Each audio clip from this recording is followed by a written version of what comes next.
Hi, everyone. This is Gary Wilson with My Investment Services, and we have an awesome interview today with Teresa Martin from the New York City area. Teresa is a KW agent, an attorney, and also leads a couple of RIA groups in the New York City area. It's Real Estate Investors of America, awesome organization, and I've been working with them for years. And at one point I was an active member. I need to reactivate my license. So Teresa, I might do that with you. But first off, Teresa, please welcome aboard, and thank you so much for taking your valuable time to do this interview and share some of yourself with all of these investor agents from around the U.S. and Canada. So welcome aboard, and I hope you're feeling well today. I am doing great, Gary. I am doing great. I am so excited to be here with you, and I just love your energy and what you do. So this is my pleasure. Oh, thank you. Well, tell you what, let's do this. Most people, we have kind of a real warm, comfortable group. I mean, everybody gets to know each other. So right off the bat, would you mind just sharing a little bit about who you are? Who's Teresa Martin? And I think people will recognize very quickly why I thought this was such a good idea to interview you. Oh, fantastic. Well, I'm actually a real estate attorney. I specialize in real estate foreclosure defense and credit services. I'm an experienced creative real estate investor. I'm an entrepreneur. I'm an educator, facilitator, consultant. And I am the founder of the Real Estate Investor Association of New York City, which is under the umbrella of Generational Wealth Zone. And through Generational Wealth Zone, we're just basically set up and formed to help you enjoy your legacy. So whether you're starting up or already in business, we are here to help you through your interactive workshops that range from introductory to advanced subjects. And what I found was a lot of real estate agents, a lot of real estate investors, they're not running their businesses like a business. Therefore, they're not doing what it takes to actually leave a legacy. Therefore, they can enjoy the legacy. So that's what Generational Wealth Zone, why it was formed, and we have two divisions. We have the Real Estate Association for investors and agents, and we also have the Business Finance Academy, which is to help people grow and build and manage their businesses. So that's who I am, and that's what I'm all about. Wow. Well, that's pretty powerful stuff, and I admire you. I know when I first met you, it was, of course, the class I was teaching up in the Manhasset office, KW office up there on Long Island, and I love meeting and getting to know other entrepreneurs because you get it. It's like you elevate yourself above the fray, above the matrix, and you see how structure is so vital to not just what you're doing now, but in creating a legacy. You have to structure things properly so that you can step away from it. You can go on vacation, you can retire, you can sell the thing or merge it. There's all kinds of things you can do if it's structured properly. And one of my passions is to help investors and agents who have that desire, they get the ambition, they just don't have the information, the education and the information. And that's where folks like you come into play, because you not only have you done it for yourself, but you serve other people doing that. So I admire you for doing it. I'm glad to be involved with you and helping you in your organization too. So if you could give us great introduction, by the way, and can you follow up? Give us maybe an example if you can think of one of your students or investors or clients. Give us an example of what this might look like. What would this look like if one of these investor agents says, hey, you know what, Teresa, I'm building my own group. I've got 30 investors working with me regularly. I'm putting out booklets, and I'm investing myself. And how should I structure that? So would you mind just doing get a little granular on that? Well, the first question I will ask any person who's actually in business is, how are you set up? Are you set up as a sole proprietor, or are you set up, in an entity? Because choosing the right entity to structure yourself and to protect yourself is really the first and foremost thing we should look at. Because as soon as you become an agent, or, in my case, I'm an associate broker for KW, and one of the things that I always see is that a lot of agents, while they don't consider themselves entrepreneurial, You're actually running and hustling, and you're building your team or you're building your group inside of whatever it is that you're doing. So we have to make sure that we're set up properly. And so I'm commonly asked, which corporate entity, can I build business credit with, or can I build my business with, and how can I structure myself? And the answer is always simple. All entities can actually help protect you, but you actually have to be in an entity. And just so we're clear, a sole proprietorship is not an entity. You can, the whole goal is to separate your Social Security number from your EIN. And that's the most important piece. So that's the first piece in how this looks like, Gary. So when people, say that I'm building a business, or this is my goal and this is my vision, and what I want to do. Mm-hmm. So even if you're not there yet, how are you going to build the thing? So we want to make sure that we build the foundation right, so now you don't have this big, giant organization that's not properly protected and a right entity. You know what I mean? So our vision, our gift to our, clients and customers and students and everyone who comes into the inner circle, we see beyond the immediate and recognize opportunity where others see defeat. We create efficient systems that produce certainty in decision-making and reliability in their, achievement, because our commitment is action. And a lot of people, I want to grow wealth. I want financial freedom. What does that even look like? Financial freedom is not a time frame. It's a number. Most people don't even know their number. What is your financial freedom number? Is it 100,000? Maybe you just want to take away your job income and you just want to be able to replace that. Is it 1.5 million? Because people throw out a whole lot of crazy numbers. Then they jump into real estate thinking that that's going to be the end-all, be-all. But we haven't even set the GPS. We don't know where we're going. And so that's what it looks like, Gary. It looks like, let's slow down. Where do you want to go? Let's build the building blocks. And that's why I loved your seminar that you gave us and why I just jumped on board, because I saw what it was that you were actually dealing with. You were talking to the agents who may not think that they should be in the investment space, and you were talking to the investors who may not see why they need to be in the agent space. And the reason of both is because even if you're an agent and you're helping other people, build their financial freedom and get their dreams, at some point somebody's going to ask you, well, how many properties do you have?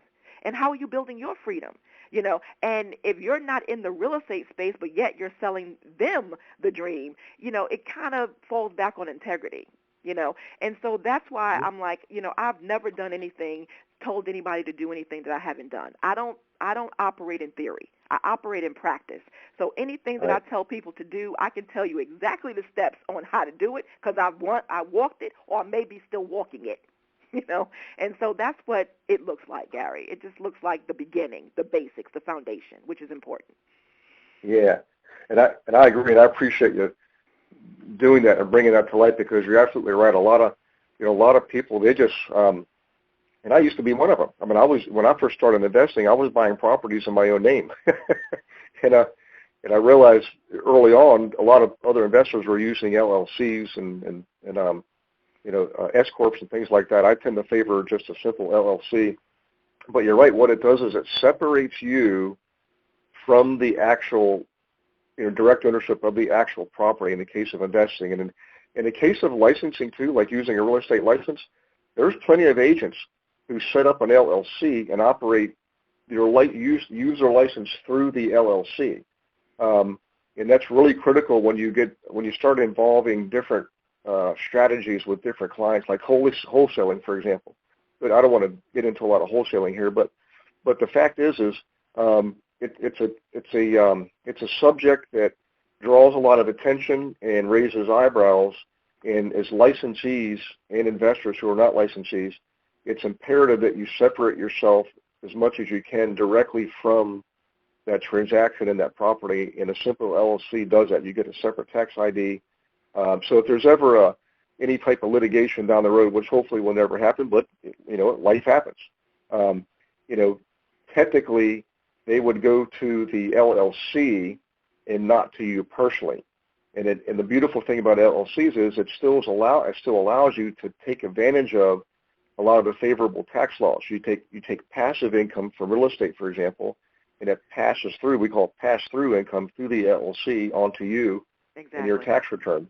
And yet you still get the liability protection. So I hope everybody listening to this grasp that initial nugget, because if you grasp that, then you're well on your way to not only building wealth and income, but actually retaining it and keeping it safe and secure. So, Absolutely. now how about this? Now let me Yeah. dovetail a little Sure. bit on the LLC, because you brought up a very, very good point, and just Mm-hmm. to breeze over the legal aspect of it, because the LLC by its very nature, the limited liability company, it's just a form of a business whose owners enjoy limited liability, which is the key. But it's not a corporation. The limited liability company is flexible. It's a flexible enterprise that blends elements of a partnership and corporate structures. An Mm-hmm. LLC is not a corporation, and it's a legal form of a company that provides that limited liability for its owners. And those LLCs do not have to be organized, for profit. You can have a nonprofit LLC. I mean, it's crazy. Mm-hmm. But what you mentioned was just key, and it got me, Gary, is because this hybrid business entity, having those certain characteristics of both corporation and partnership, Mm-hmm. depending on how many numbers there are in the formation, it is definitely something that everyone should really look at, especially if they are holding their license and they're also investing. Because there are Mm-hmm. some type of, things that your license can't allow you to do and things of that sort. And you want to make sure that you're protected, under that actual veil of separation. So separate your EIN from your Social Security number. Do not do business in your Social Security, because you just set yourself up for a whole lot of liability Yeah. that you really don't have to have. I'm sorry about that, but I Yeah. just wanted to dovetail into that a little bit more. No, well, I appreciate that, because what it reminds me of is early on, my mentor told me, he said, Gary, here's the reality. He said, we can teach people how to build wealth and income. You and I, we can teach people how to build wealth and income, but it's the maintaining it and holding on to it. It's the ends up being the real test. And this is one of the ways you protect yourself and allow yourself to hang on to it. Exactly. Exactly. Yeah. So let's ask this. The next question is, I call it kind of like where, because we've got people literally from California to Maine and Montreal to Miami going to hear this. And as far as where, like, are there any differences? And you don't have to speak about Canada if you're not comfortable with they have different corporate structures up there, but there's similar. But as far, a lot of people ask me, well, I'm in Dayton, Ohio. Is it really necessary out here? Or I'm in LA. I definitely need to be doing this. What would you say to those folks as far as where they are, and maybe you've got some insight on that, Where they are as far as forming or doing real estate, like which aspect? Yeah, in other words, would somebody in New York City do things differently than somebody in Dayton, Ohio, as far as setting up the LLC and whether Okay, they yeah. need it, where they do? Well, they're definitely different fees and things of that sort, but the steps are all the same, okay? The first question you're going to ask yourself is, where should you organize, right? So where should you form your LLC? Because just because I'm in New York doesn't necessarily mean that my corporate structure is going to be filed in New York. Because if I do a lot of business operations out of state, then I might, want to form my business wherever I'm doing the most business. You know what I mean? Mm-hmm. And a lot of people looked for Delaware because of the, income taxes, and the corporate structure is easier there. But the only thing I want to encourage people is try to have some type of formation in the state in which you're doing business. Okay, so you need to focus there, and then if you need to do business in other states, you can always just do a foreign doing business as in that other state. Ask for permission in that state. So if you're in Miami, you will actually, if you want to do business in New York, you will just ask and form in New York, but you'll be forming your business as a foreign entity in New York and just pay the New York fees so that you can cover yourself. So yes, there are, certain rules and regulations per state, and each state has some advantages, such as privacy rights Mm-hmm. and things of that sort, especially LLC filing fees. However, the steps are the same. You want to, choose where you want to organize. You want to select your name. You want to search the Secretary of State in all different jurisdictions for that existing company name to make sure nobody else has it, and you want to make sure that when you choose your name, and this is just a little sidestep, when you choose that name, you want the name to reflect, the status. If you're doing something in real estate, you want to make sure that your LLC lets people know that you're doing something in real estate. You don't want to be called ABC Corporation LLC or something like that, and people don't know that this is really tied to real estate, because when they're doing searches and things of that sort, and that's a whole other topic, you want to be able to be found. And then just find and select a registered agent. So if you're not going to be the registered agent because you don't want, notices coming to your office or whatever, you'll select a registered agent, in whatever state. So if I'm organized in Delaware, I'm not physically in Delaware, but I have business interests in Delaware, I will just get a registered agent in Delaware to accept service in Delaware for me. But most importantly, I'll tell everybody, just get an attorney. Okay, because you can self-organize. Okay, you can definitely self-organize. However, you want to make sure that you understand the rules and regulations of said organization of your entity, because you want to make sure it's set up properly. There's a lot of things that you can do online. You can go and fill out forms and things of that sort. A lot of people in New York specifically who file their LLCs, they go online, they do something, I'm not going to name companies, but they'll go online and they'll do a company and they'll do the documentation. And then when I come and look at their documentation, I'm like, well, where's your publishing statement? And I was like, well, I had a publishing statement. Yeah, well, you need to publish in New York.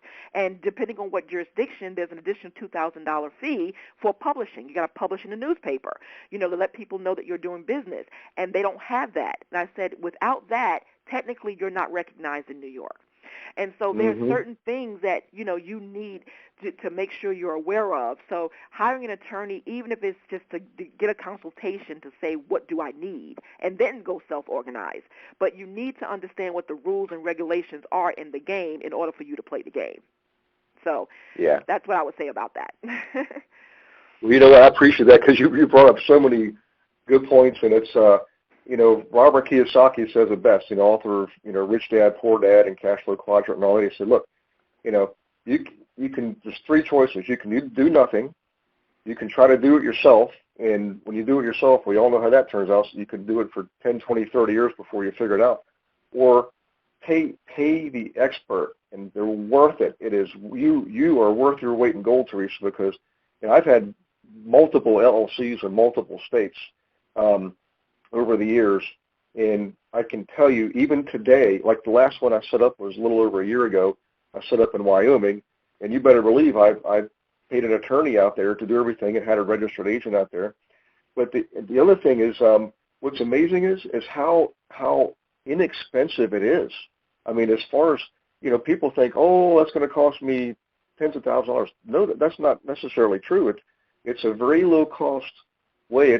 Think of it as insurance. If you were to pay for insurance, this is one of the cheapest forms of insurance you can have. So I know it's not insurance. I totally agree. And let me just talk to the finances for a minute because, we're really big on running businesses because, there's a difference between, in business and doing business, right? And we need to make a difference between that. And a lot of people who tell me as far as, well, how much does that cost and things of that sort? And I said, my thing is, what does your numbers say? Because a lot of people don't run financial statements. They don't do profit and loss. They don't do the financial makeup to get into business. Therefore, they're just winging it. And so your attorney, your CPA, these are mandatory people on your team. These people need to be set up, and these people need to be brought on early in the consultation phase so that you can get advice whether or not this is the proper tax structure for what you want to do in that jurisdiction that you want to do it in, and whether you have legal protection in that jurisdiction. Let me tell you, I'm an attorney. I don't do my own incorporations and formations, and I don't do my own taxes and things of that sort because my thing is I'm too close to it. Okay, I need to hire the team to do what I need them to do to protect my best interests because sometimes you're your own worst enemy. Okay, and so before I make a decision, trust me when I say, Gary, but if I invest in a property, if I'm thinking about investing in a property, I get on a conference call with both my CPA and my attorney on the same line and let them figure it out. I'm just sitting back. They ask me questions if they need some kind of clarification, but they're saying, what's the taxes, what's the legal, and all that, and they're protecting my best interest. And then when they give me the A-OK to say, okay, this is how you should do it, that's when I make a move. That's my advisory board. That's my team. And so I don't care how much that costs me, because what it saves me is time, energy, and possibly litigation. Okay, so I just wanted to make that announcement or that proclamation as far as finances when people say how much is that going to cost, because what it is how much will it cost you not to consider an advisory team, before you start doing business, Well, the old saying, it's always cheaper to do it right the first time than do it right the second time. That's right. I like that.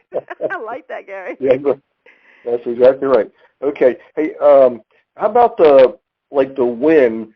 Like, a lot of people wondering, well, when should I do this? Is it okay to buy my first property, get my feet wet, and then I'll go get an LLC, or is it okay for me to build a team within my real estate brokerage company to serve, one team for flippers, one team for landlords, and then set up an LLC? Or when is the best time? Like, when should people reach out to someone like you and have that initial consultation and get that advice? In the conception. I think, when you're actually thinking about what you want to do, because the best time is while you're thinking about it and while you're conceptualizing what this business is going to do and be and grow into.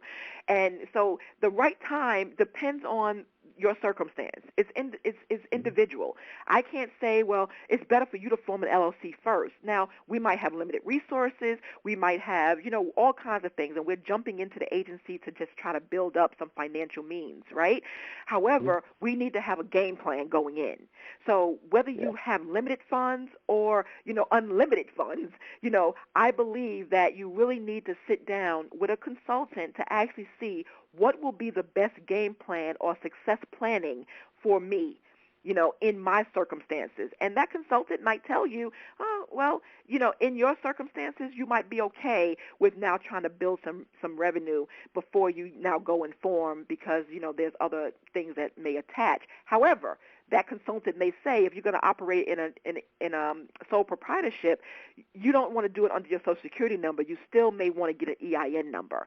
That way, at least money that's coming in and you're setting up a separate bank account, at least you have proper tracking. So now when we hit that threshold number, if we hit, let's say, $10,000 or so, that's when we're going to now trigger for us to now go into the next phase of now incorporating or forming an LLC or something like that. But you need to have a game plan. You have to have a discussion in the beginning so that you can now plan out what it is that you want to do, because you don't want to wait till it's too late. You want to do it while it's still fresh so that you can eliminate or, I'll just say eliminate the landmines. You can eliminate them, or at least navigate them better. You know what? What you said is, I'm gonna translate this into the human experience. I've over the years, I've been doing this for quite a long time, about 30 years, and I've been actively teaching people since probably 2002. And one of the things I learned early on is when students would come to me and say, "Hey, Gary, I want to go ahead and get started," and then me and my brother, or my brother and I, or my best friend, we're going to do this together. And but we don't need a bunch of paperwork because we're best friends and we love each other. And I would say, you know what?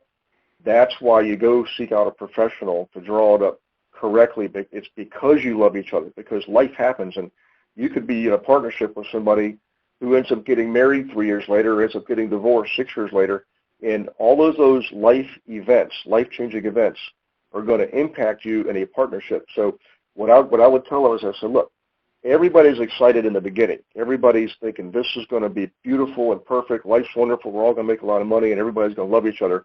And that's wonderful to feel that way. But life shows up sometimes in ways we don't want to, like loss of job or loss of life or divorce or transfer, things like that. So what I tell them is you've got to document not just all the good stuff. You've got to document what would happen if something that you didn't want to have happen happened, like a divorce, for example. What do you want to happen? How do you want it? What's the exit strategy? What happens when someone passes away in this partnership? You got to think of those things because you love the other person, because you don't want to be making those decisions in crisis mode. You want to have the decisions pre-made when you're sane and you're calm and everything's there's no duress going on. And when people hear that way, then they realize, oh, okay, I get it. Because if you've been around as long as I have, it's not a matter of if but when. Life's going to happen. You know. And this is true. And I'm so glad that you mentioned that, because with the marriage thing, you gave the marriage divorce analogy, and that's a perfect analogy, because I always tell my clients the best time to make a plan is while you're still in love and you're happy, because now it's like, okay, you want the best for everyone. By the time it's at the divorce stage, now it's like, I want the dog. I don't even like dogs. I want them, I want the, it's all kinds of craziness, and no one can see clearly. So because you love the other person, and because, you have that trust for that other person, is why you want to set this up. So if anything happened to you, no one else can come in and challenge. That's what you're actually doing. It's not a thing I'm going to put this in front of. I'm an attorney. I do work for my family. My family signs an agreement just like everybody else, because my liability, my malpractice, my E&O, everything attaches from the time I open my mouth. Okay? And so I want to make sure that I'm protecting myself, and by protecting myself, I'm protecting my family, because if somebody sues me, it's taken away from my family, if I lose that suit. So I tell people asset protection, business structuring, all the same thing. If you love your family, if you want to do business and leave a legacy, you want to make sure that it's set up properly, because that's showing that you care, that's showing that you are a legitimate leader, and that you actually are building this business to leave the legacy for your family and future generations to come. And that's the important thing and the responsible thing to do. Well, I couldn't have said any better. That was beautiful the way you said it, because it's an act of love. And we all need to be good, worthy, responsible custodians with all that God gives us, whether it's relationships or skills or talents or financial resources. And that's what you're doing, And I tell you what, I think you really just hit that core of everybody's being. I think, I wish this is going to be recorded, and I think going forward, people need to hear that message. Whenever and wherever we go, because when they get that, everything else falls into place a lot more easily, Yeah, because why are you doing what you do? Why, what's your why? My why is innate in my business name. The name of my business is Generational Wealth Zone. What I strive to do within my business is to build generational wealth and break the chains of generational poverty. I want to leave wealth, not debt. That's what I'm all about. My granddaughter is 9 years old. She has an LLC. I set up an LLC for my granddaughter because when she gets of age and now she needs to go to college, her LLC will send her and pay for college. And when she gets of age, I can transfer that to her, and now she has a business to walk into. That's how I build wealth. That's how I build legacy, because it's about leaving wealth principles, and breaking that chains of consumer debt, and just teach people, love, responsibility, and of all things, stewardship of all the things that God's given me, and so that's what I'm about. And I just challenge everyone. Why did you get into business? Why did you get into real estate? Why did you want to become an agent? Did you want to sell property just so you can build your portfolios, or did you want to really sell hope and opportunity for those families to get into a decent home and to raise their families? Because that's why I did it. Okay, because the win is just that as you start helping and serving this life here that we have, then it starts serving you back, and it served me lovely. It gave me some lemons. But I turned it into a whole lemonade business. I didn't even do a stand, okay? And so that's what it's about, Gary. So I love, what you do, and I just really, I'm adamant about it, because when I heard you speak, it really resonated into all the things that I've been building up for the last 18 years is really that, agents, really focus on building your wealth, not about just getting that next sale, because what are you doing with those monies? You should be investing in something that's going to be long-term, okay? Earned income is different from residual income, and definitely different from portfolio income. We always want to go from earned income income to portfolio income. And real estate, business ownership, those are the ways to actually do that. And so, Gary, with all that you do, even with this interview and all the interviews that you have done previously and will do in the future, I really applaud you for what you do, because there's not a lot of people in this space teaching what you're actually teaching. They teach that old school, traditional, go wholesale, flip a house, and do all that other kind of stuff, and not really giving you, the means and how to do that, the mind shift that it takes to do that. And I just really applaud you for what you do. So thank you for what you do. Well, thank you for saying. I really appreciate that. That's my mojo. That's the juice that keeps me coming back and back again, and that feeds my big why, which is, where, it took me years to figure this out, but I know my calling is to serve. In fact, we all are called to serve. You just have to find something that you're passionate about, and you recognize that. So I really appreciate you for making those comments. And your big why, by the way, it came through loud and clear, very authentically and genuine. And I love when one spirit recognizes another who's found their calling, and it's and yours likewise. Yours comes through loud and clear, and I know I've met people in your organization, and one of them's a student of mine, and we've Natasha, we were talking about her last week, and it's funny how life works out, because you put yourself out there, you got a little bit of faith, take a little bit of action, and God has a way of making sure the right people show up at the right time, and so it just confirmed my initial, thoughts and feelings on the thing, and I just felt that alignment, and Natasha confirmed it for me this past week. But in any case, I want to do one more thing here. If someone wants to, they're hearing this and they say, okay, I'm ready, I get it now, I know I need to do this properly. How do they, if they want to call you or email you, what's their next step? How do they go about doing this, whether they're in New York or any other place? Because you probably, through the REAR organization, I'm sure we can make referrals for anybody who's in Utah, California, what have you. But maybe an initial consultation might get them into REA, might get them to get their license, but more importantly, might get them to take the first step to protect them and their families, I would love for anyone within the sound of our voice to reach out to me, and they can just go straight to the website. It's reanyc.org. That's REIANYC.org. And what they would do is just do a contact form or do a game plan, just so we can talk and have a conversation about, what you want to do, what your next steps are.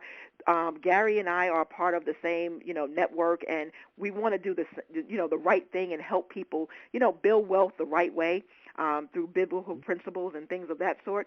So just reach out and just say, I want a game plan. It will lead you to my calendar, and we just schedule something, and we just set up a time to talk no matter where you are. Wealth is national, international, actually, global, So, let's just have that initial conversation. And if somebody just chooses they want to call, they can reach out to me at 646-278-6724. That's 646-278-6724. I look forward to hearing from anyone, and I am here to serve. And go ahead and repeat the website again for everybody, and I'll put this in an email when it goes out too, just to be safe, That's REIA NYC. That's REIANYC.org. REIANYC.org. Good. Okay. Good. Well, listen, Teresa, I can't thank you enough for doing this, and I really look forward to seeing you guys again here the second week of December. And if I'm up there beforehand, obviously I'll give you a call. But I look forward to speaking in front of your group, and look forward to much more in this relationship. I'm getting goosebumps just thinking about all the possibilities. And so you should get some calls from people, I'm sure, and I appreciate your willingness to help. And before we go, can you think of anything in your life and your experience, maybe even a brief story that you think would really help people? Because a lot of people, it runs the gamut. Some of them are up and running; they're doing well, like Daniel David in Lexington, Kentucky. He's got an investor group with 160 people in less than a year. And there's other people who are literally just starting out. And so I have my heart, I goes out to those folks particularly, but something in your life that you can think of, if you don't mind, that is, that you think may really inspire somebody to take that next step. It's what I would tell anybody, wherever you are, if you're just starting out and you just got an idea for a group or you running with 10 people, I would say that just start the group. Run the group as though you have a million, because the people will come. If people hear your voice, if they hear your mission and your vision, and you have a heart to serve, the universe will serve you back. And those people will hear your voice, they will hear your message, and they will actually come, and your group will grow with like-minded individuals. And I always tell people, remember that old saying, that money just accentuates who you already are. So if you're a jerk without money, you're going to be even a bigger jerk with money. Okay, so you want to make sure that your character is in check. Because you can fool some people, but sometimes it's revealed. And so I just tell people, do business the right way, and just be inspired that you're doing what you love to do. I love what I do, okay, and I love real estate. Everybody don't eat, drink, and sleep real estate like I do, but people use real estate as a vehicle to get what they really want. I have people in my group that have no interest in real estate at all, just recognize that real estate helps them, get to where they want to go further, grow a daycare business. But they're using real estate to make money they can do the daycare business. So you have to understand the goals of your group, what they actually want. Everybody really doesn't love real estate. They just know that it's a means to their end. And we have to serve those people just as much as we want to serve those people who want to do real estate because they love real estate. Okay, so I would just say just ask questions and serve the people, serve your audience, and that's what I do. Before I put a event on a calendar, I want to get the pulse of my group. What things do they need? What do they want to hear? What are they telling me? And then I do my calendar that way and not in my own head. So that's the inspiration that I would leave with people. Get out of your own head and serve your people. Yeah, amen. I tell you, and you hit the nail on the head earlier too. It's all these external, whether it's money or drugs or alcohol or cars or houses, all these the elements of the human experience, they just amplify who you are internally. Yeah. So I always encourage people, bring out your higher self. Let your inner self sing loudly and speak loudly, and just let your spirit fly.